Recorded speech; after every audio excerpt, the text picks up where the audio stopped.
कन्स्ट्रक्शनमध्ये किंवा कुठल्याही government कॉन्ट्रॅक्टमध्ये DPR असतो, म्हणजे डिटेल प्रोजेक्ट रिपोर्ट असं मिळतो.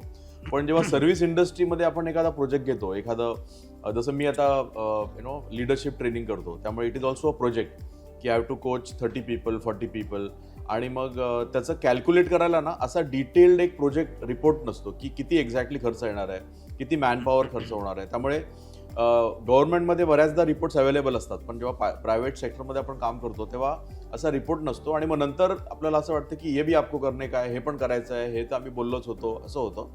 सो तो एक भाग झाला. दुसरं, आपण जेव्हा इंटरनॅशनल एखादा रॉ मटेरियल हे करतो, यूज करतो प्रोजेक्टमध्ये, तेव्हा त्याचे जे रेट्स फ्लक्च्युएट होतात, ते आपण आधी कॉन्ट्रॅक्टमध्ये डिफाईन केलेले नसतात बऱ्याचदा, आणि त्याच्यामुळे तो स्कोप कळत नाही आणि मग प्रॉफिट चेंज होतो. सो माझ्याकडे एक इंजिनिअरिंग प्रोजेक्ट असा मी बघितला की ज्याच्यामध्ये इम्पोर्ट एक्सपोर्ट खूप जास्त होतं, आणि कॉन्ट्रॅक्टच्या वेळी रेट एक वेगळा होता आणि पुढे झाल्यानंतर रेट वेगळा झाला, आणि त्याच्यामुळे ते फिजिबिलिटी झाली.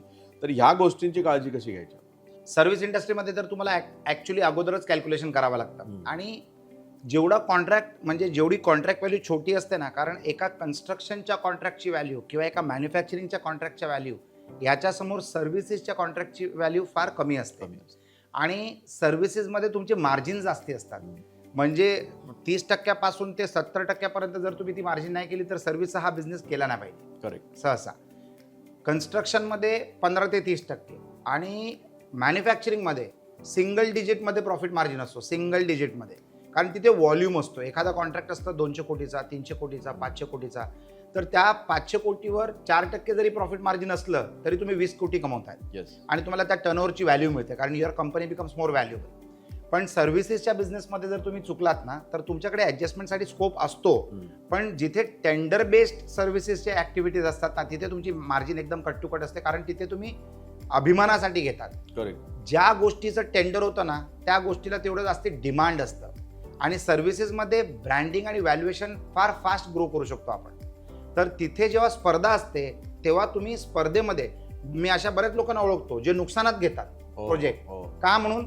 तर हा प्रोजेक्ट कोणी घेतलाय, तर हा प्रोजेक्ट घडवलाय विनीत बनसोड यांनी. त्याला बिलो म्हणतो, त्याला बिलो द कॅल्क्युलेशन, म्हणजे बिलो द कॉस्ट घेतात, कारण त्यांना एक गुडविल निर्माण करायचं असतं, एक व्हॅल्युएशन निर्माण करायचं असतं.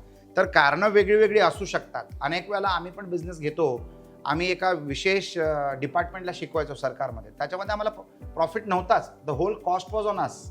परंतु त्या कामामुळे आम्हाला अनेक चांगली दुसरी कामं मिळाली, आणि it becomes prestigious. For example, उद्या जर समजा मी मॅन्युफॅक्चरिंगमध्ये आणि नासाने जर मला एका वॉटर टँकचं कॉन्ट्रॅक्ट दिलं, तर मी टोटल नुकसान घ्यायला तयार आहे. करेक्ट. कारण माझ्या लिस्ट ऑफ कस्टमर्समध्ये सगळ्यात मोठ्यामध्ये आणि सगळ्यात वर जर मी नासा लिहिलं, तर ऑटोमॅटिकली लोकांचा माझ्याकडे बघायचा दृष्टिकोन चेंज होतो. It becomes my advertising cost. तर तुमचा हेतू काय आहे ते तुम्ही ओळखून घ्या, आणि त्याच्यानंतर तुम्ही तुमचं कॉस्टिंग कॅल्क्युलेट करू शकता, किंवा तुम्ही त्या कॉन्ट्रॅक्टमध्ये जाऊ शकता. Reasons can be many. प्रॉफिटची अपेक्षा न ठेवता काम करणं, आणि प्रॉफिटची अपेक्षा ठेवून काम करणं, आणि त्यावेळेला प्रॉफिट न होणं हीच मोठी शिक्षा. तर त्याच्यासाठी तुमची कॉस्ट कॅल्क्युलेशन योग्य असली पाहिजे. आणि कॉन्ट्रॅक्टच्या कामामध्ये you have to put oil in your eyes. डोळ्यात तेल घालून तुम्हाला काम करणं गरजेचं आहे. हा झाला विषय सर्व्हिसेसच्या सेक्टरचा. दुसरा विषय झाला मटेरियल मॅनेजमेंटचा.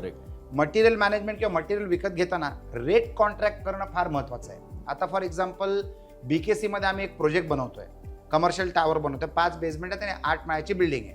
तर त्याच्यामध्ये जी कॉन्ट्रॅक्टिंग कंपनी आहे, it is one of the largest contracting company of India. आता त्यांच्याबरोबर आम्ही सगळे कॉस्टिंग जे आहेत ना,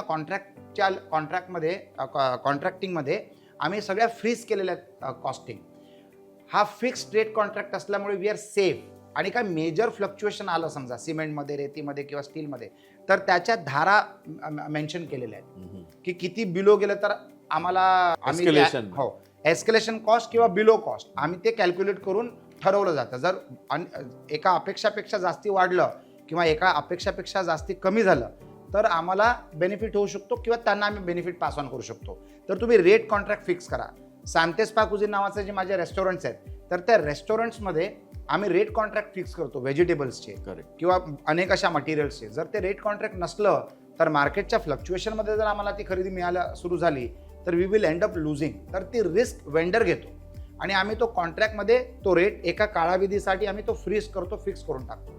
तर रेट फिक्स किंवा रेट फिक्स कॉन्ट्रॅक्ट ज्याला आपण म्हणतो ते करणं अत्यंत गरजेचं आहे.